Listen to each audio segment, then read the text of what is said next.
Do you scoff at the idea of using carbide tools? Do you despise the use of resin in wood turning projects? Do you yell at small children playing in your neighborhood? Get off my lawn! Then this video is not for you. Today is going to be a testing day. I'm going to use some new carbide tools I just picked up. I'm going to use a new finish I haven't used before, and I'm going to use a new epoxy resin that I haven't used before. So with that, let's start by setting these blanks up. I'm going to use these two pieces of spalted walnut that I harvested about 2 years ago from a friend's retired walnut orchard. The trees had been dead for quite a while, and the wood had a lot of rotten and punky spots in it, so I stabilized these blanks a while ago. I might make a video on that process in the future if there's any interest. I need to cut a slice out of each of these blanks, so I have some space to add the resin. Oh, you just ruined them. Well, the new tools I got are specifically designed for resin or hybrid wood turning, so this is going to be the perfect project to practice with my new tools. I like to make the base of my blank molds out of a 1/4 inch plywood. Drawing a circle on this piece will help line everything up later on in the process. I like to cover the plywood with packing tape. This will ensure I can remove the blanks once they are cured. The resin won't stick to the packing tape. I do not use any mold release agents in the process of setting up my molds. I use a 32nd of an inch polycarbonate sheet for setting up these molds. It has a melting point of around 600 degrees, which will never have an issue with warping, unlike the plexiglass, which could potentially deform due to the heat of the resin while it cures. Making my molds circle this way instead of making them square cuts down on the waste of the resin. The cardboard tubes that you can get at the big box stores for pouring concrete also work great, but they don't make for nearly as interesting of a pour for the videos. If you do decide to use those cardboard tubes, make sure that you measure the inside diameter, as it can vary by about an inch from their designated size. Little ones aren't any fun. Here, we'll grab the big one. I use a circle circumference calculator on my phone so I can figure out how long to make each of these strips. I then add about a 1/2 inch to that measurement and mark the pieces. Then I add roughly about 2 inches to that mark and cut the strips. This will give me the extra space I need to glue up the circle. To help the glue stick a little better to these strips, I'll lightly sand the spots where the glue will be applied with 180 grit sandpaper. I recommend using the high temp hot glue to hold all these pieces in place and to seal the mold. That won't work. I bet it leaks. You should use silicone. Well, I've actually never had a mold fail using hot glue. Silicone takes about 24 hours to cure, so that's a lot of waiting time. The hot glue is ready to go in a few minutes. I definitely recommend using the high temperature glue sticks though. The low temp and multi-temp glue sticks could possibly fail due to the temperature of the resin while it's curing. I also use the hot glue to hold the wood pieces down in the mold.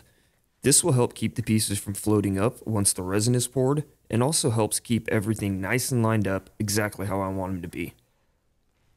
Since hot glue sticks are pretty cheap, I like to use a liberal amount to seal the outer mold to the base. I haven't had one leak yet, knock on wood, but it's still a little nerve-wracking waiting for the resin to cure in the pressure pot where you can't see if something's gone terribly wrong. I'm going to be using a new epoxy resin for this piece. A company named Let's Resin reached out to me and asked if I would like to use their resin in my videos, and I said I would need to test it first. They were kind enough to send me a free sample of their deep pour resin kit. I've been using urethane resin in the last 3 pieces I've made, and I'm pretty interested in seeing how the epoxy will compare. There are definitely upsides and downsides to each, which I'll touch on in a bit. I'm also going to be pouring a test cup to see how this resin looks after curing with no pressure pot or vacuum chamber. It says that it is bubble free and crystal clear in the box, and I just wanted to see. Now this isn't really the greatest test for me personally, because usually the bubbles in the resin are always next to the wood in the piece, but that's where the pressure pot will come in. I've decided to go with green resin in this piece. Green?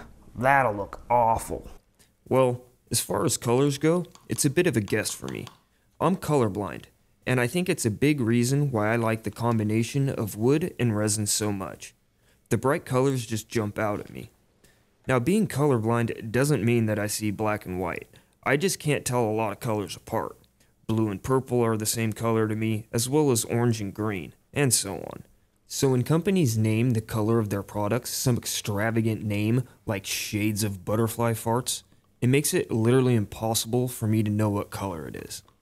Today I'm going with olive yellow. I'm pretty sure olives are green, and I want green, so I'm going to go with this, and I'll add a little black to darken it up, because black is awesome, and you can't go wrong there. One of the main differences between epoxy and urethane resin is the working time. This epoxy has an 80-minute working time, and the urethane I was using had a 12-minute working time.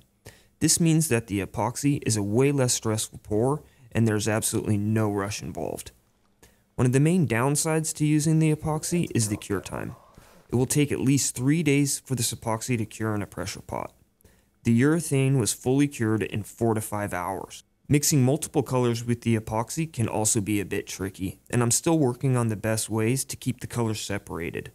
The long cure time tends to let the colors just mix all together. The urethane worked very well to keep the colors separated because of the very fast cure time. Once I finish the pours, I can get them into the pressure pot. The air pressure will squeeze any bubbles down to smaller than the eye can see. A vacuum chamber works well to remove any bubbles too, but I have found that it can be a little finicky as the resin can be easily foamed up and overflow the mold if you apply too much vacuum too fast. I personally only use a vacuum chamber for stabilizing wood anymore. My pressure pot's max pressure is 80 psi, so I like to set it at 70 psi just to be on the safe side. The heat generated by the curing resin can cause the pressure in the pot to increase and cause the safety pressure relief valve to blow if you set it too close to the max pressure.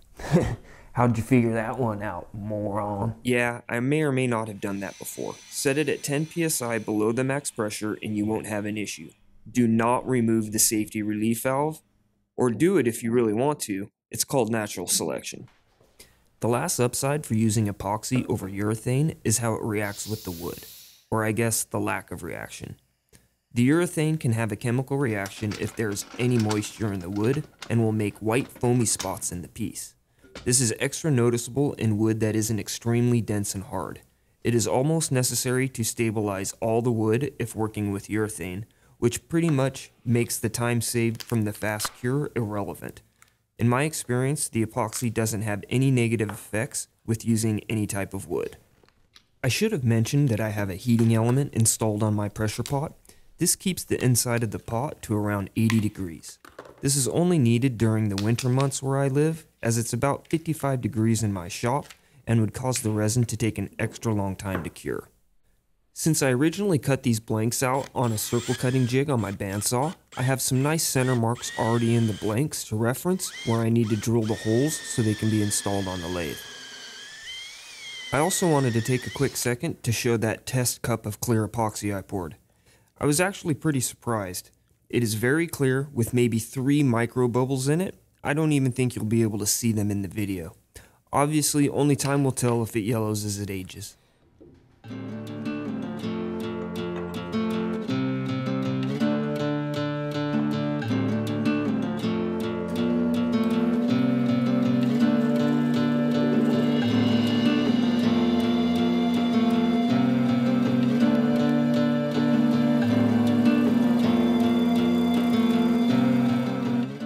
The piece I'm going to make today is a little special for 2 different reasons.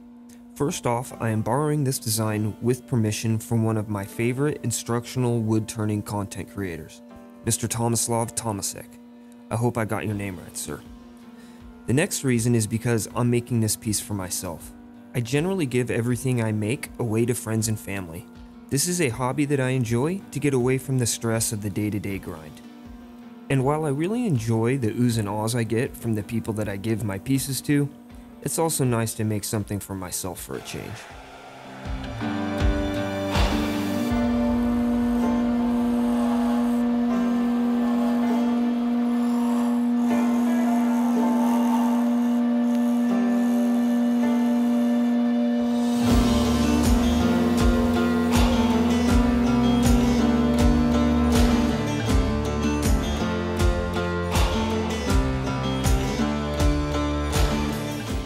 The new carbide tools I bought are from a company named Simple Woodturning Tools.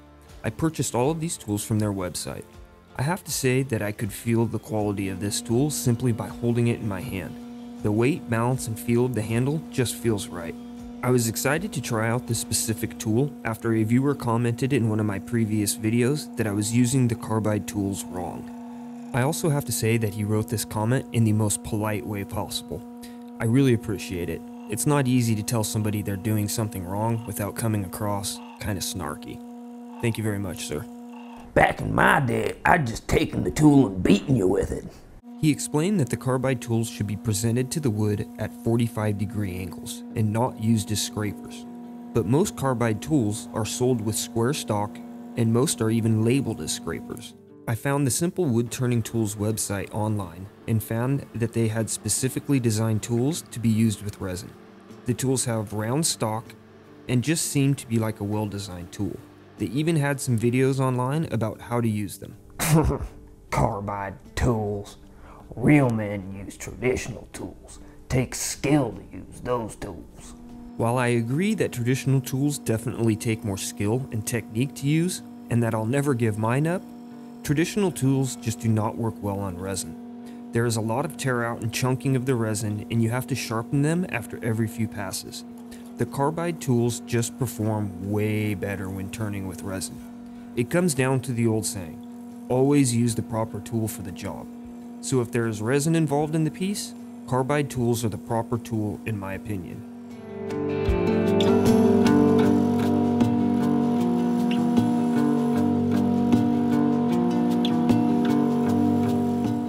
I can't say thank you enough to Mr. Tomasic for all he has taught me about wood turning, from the proper use of tools to sharpening techniques and to great ideas for new projects.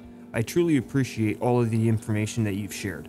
I will leave a link to his video and his channel in the description below.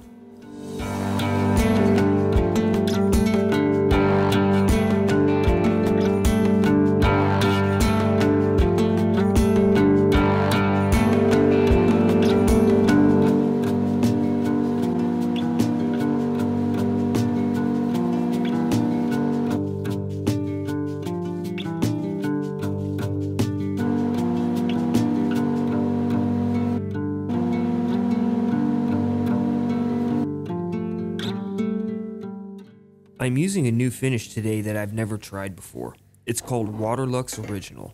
It's a Danish oil with resin. The first step is always to decanter the finish and store it in separate small jars. Most finishes will gel up once in contact with air, so storing them this way gives them the longest possible shelf life. I'm hoping it will cut down on the amount of sanding I have to do.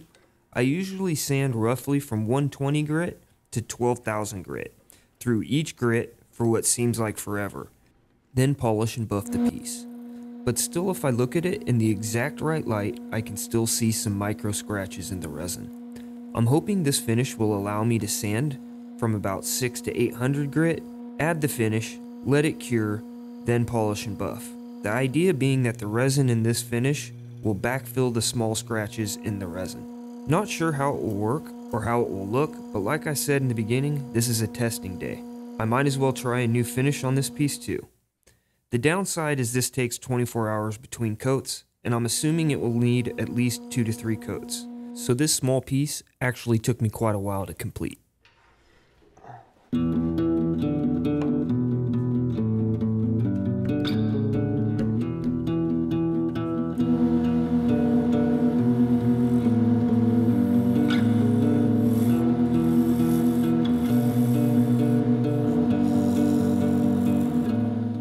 While I feel fairly confident in my skills as a woodworker, I am still pretty new to wood turning. I have truly found a passion for this new hobby and am excited for all the interesting things I will be able to make in the future. I seriously think the best part about it is that I haven't purchased a single piece of lumber to use for a turning project. I've used nothing but scrap wood. I've even used some wood that I found on the side of the road. This is a great hobby that someone with little experience can get a lot of enjoyment out of. I won't say it's cheap to get started, but for me personally, it was well worth the investment.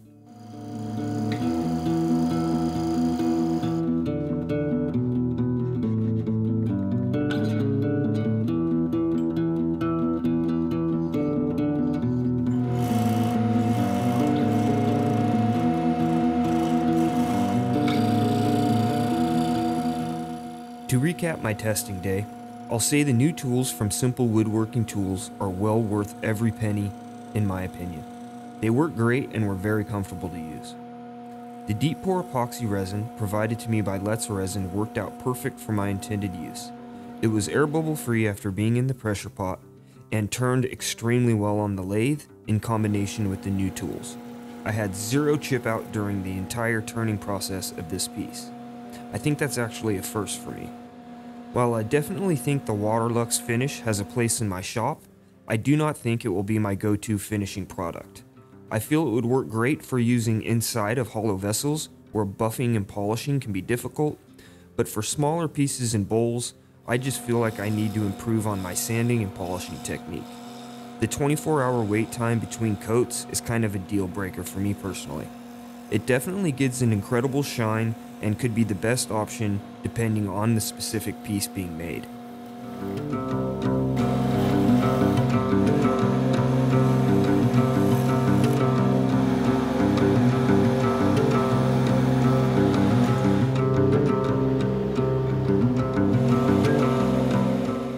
Overall, I am very happy with how this piece turned out. It was a fun small project that was perfect for trying out some new techniques on. I now have a beautiful piece to store my wedding ring in while I'm out in the shop having fun. And hopefully, now I'll always remember where I put it.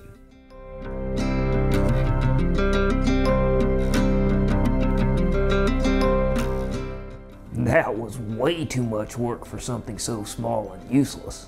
Ah, but it's not work. It's what I do for fun, and that's what makes all the difference. Thank you all for watching, and I hope you guys all have a great day.